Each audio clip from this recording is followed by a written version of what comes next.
Bismillahirrahmanirrahim. Dear student, Assalamu alaikum. Today's our topic is classification of living organism and what is the definition of taxonomy. Chapter 3. Look at page number 67.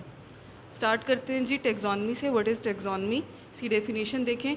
It deals with the description, identification, classification, scientific naming of living organism according to their similarities and dissimilarities. In taxonomy क्या है? Taxonomy bio की ऐसी branch है जिसमें हम study करते हैं या ग्रुपिंग करते हैं या क्लासिफिकेशन करते हैं डिफरेंट जानदारों की, चाहे वो आप कह लें प्लांट्स हो या एनिमल्स हो, ऑन किस बेसिस पे और कैसी ग्रुपिंग करते हैं. सबसे पहले हम उसको डिस्क्राइब करते हैं किस तरह से वो बने होते हैं, किन चीज़ों से, या क्या फ़िज़िकल फीचर्स उनके क्या हैं, उसकी डिस्क्रिप्शन करते हैं. आइडेंटिफिकेशन पहले हम, सेकेंडली हम उसको आइडेंटिफाई करते हैं कि आइदर वो कौन सी ग्रुप से बिलोंग करते हैं या उनके फ़ीचर्स क्या हैं. नेक्स्ट हम उनको क्लासीफाई करते हैं. फिर क्लासीफाई कैसे करते हैं, हम जानते हैं कि मुख्तलिफ़ किस्म की, आप कह रहे क्लासीफिकेशन इस चैप्टर में आप पढ़ेंगे, मुख्तलिफ़ किंगडम, फाइलम, ऑर्डर में हम उसको क्लासीफाई करते हैं. लाइक फॉर एग्जांपल जो मेन क्लासीफिकेशन है एनिमल्स या प्लांट के, किंगडम प्लांटी और किंगडम एनिमिलिया कहलाता है, यानी जिसमें किंगडम प्लांटी में तमाम प्लांट्स इंक्लूडेड है, किंगडम एनिमिलिया में तमाम animals included. And scientific naming भी देते हैं. साइंटिफिक नेमिंग के बारे में हम लेटर ऑन पढ़ेंगे. साइंटिफिक नेम जो होता है वो किसी भी जानदार को डिफ्रेंशिएट करता है दूसरे से on the basis of similarities and dissimilarities. Similarities और डिससिमिलरिटीज़ के बेसिस के ऊपर ये तमाम की क्लासिफिकेशन होती हैं, यानी किसी जानदार में क्या खसूसियात हैं जो एक जैसी हैं या कौन सी खसूसियात हैं जो एक दूसरे से मुख्तलिफ हैं.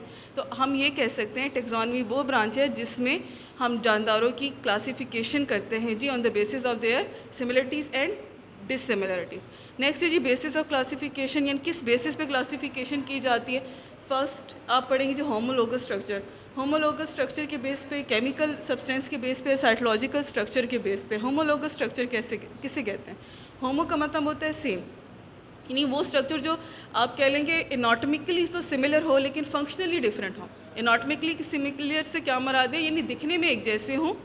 ठीक है, फॉर एग्जांपल डॉल्फिन के अंदर भी या किसी फ़िश के अंदर भी बोन्स होती है, डॉग के अंदर भी बोन्स होती हैं. अब वो स्विमिंग के काम आती है. डॉग जो है वो थ्रू लिम्स चल सकता है with the help of their using their bones. तो इसका मतलब ये कि वो एनाटॉमिकली तो बोन्स ही हैं लेकिन उनका फंक्शन अलग है, तो वो कहलाते हैं जी होमोलोगस स्ट्रक्चर. तो हम कह सकते हैं कि इसके लिहाज से, होमोलोगस स्ट्रक्चर के लिहाज से भी डिफरेंट जानदारों को डिफरेंट ग्रुप्स में या कहाँ से वो ओरिजिनेट हुए हैं. These structures are those that are similar because of their common origin. और किस ओरिजिन, कहाँ से वो ओरिजिनेट हुए, उन तमाम बेसिस को ऊपर भी कंसिडर करके हम इसको ग्रुपिंग या क्लासिफिकेशन इसकी करते हैं. सेकेंड है जी chemical substance. Sometime it is impossible to classify organism using morphological criteria, यानी सिर्फ मार्फोलॉजी किसे कहते हैं, जो फिजिकल स्ट्रक्चर होता है उसको, ये जो अपीरेंस है, लाइक लिम्स होते हैं, कितने लिम्स हैं, ठीक है, वो क्या अपेयर करता है, वो उन चीज़ों के बेसिस पे तो सिर्फ हम क्लासीफाई नहीं कर सकते ऑर्गेनिज्म को ना. इसके अलावा हम कि उनके केमिकली एनालिसिस भी ज़रूरी है. आप जैसे कुछ बैक्टीरिया होते हैं वो दिखने में एक जैसे होते हैं, ठीक है, लेकिन केमिकल बेसिस पे हम उनको डिफरेंट ग्रुप्स में या डिफरेंट नेम्स देते हैं. क्यों? क्योंकि केमिकली वो डिफरेंट है एक दूसरे से. तो उस बेसिस पे, यानी केमिकल सब्सटेंसेस के बेसिस पे भी क्लासिफिकेशन की जाती है. नेक्स्ट है जी cytological structure. Cytological structure is another point which is important in the classification. वो क्या है जी? Cytological structure with the help of electron microscope, genetic constitute and their development pattern etcetera are also consider in classification. Cytology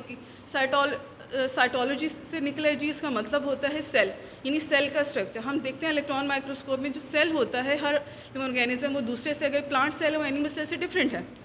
तो इसका मतलब ये कि cytological या सेल का स्ट्रक्चर को अगर आप इलेक्ट्रॉन माइक्रोस्कोप से, या उसके अंदर जो जेनेटिक मटेरियल है, डीएनए, आरएनए, आगे हम पढ़ेंगे वो क्या है वो, और उसका वो कैसे पैटर्न पे ऑर्गेनाइज हो रहा है, ठीक है, कोई ऑर्गेनिज्म बनाते हुए, तो इन तमाम बेसिस को भी अगर हम कंसिडर करेंगे जी क्लासिफिकेशन के अंदर, तो ये सारी की सारी वो बेसिस हैं जिस पे क्लासिफिकेशन की जाती हैं.